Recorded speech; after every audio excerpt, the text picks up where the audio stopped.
கர்த்தருக்கு சோத்திரம். இன்றைய வேத வசனம் 36ஆம் சங்கீதம் 8ஆம் வசனம். உமது ஆலயத்திலுள்ள சம்பூரணத்தினால் திருப்தி அடைவார்கள். உமது பேரின்ப நதியினால் அவர்கள் தாகத்தை தீர்க்கிறீர். ஆமேன். 36ஆம் சங்கீதம் 8ஆம் வசனம்.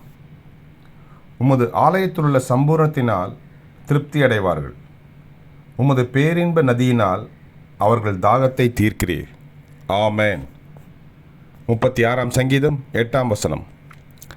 கர்த்தர் உங்களை ஆசீர்வதிப்பாராக, உங்களோடு கூட இருப்பாராக. ஆமேன்.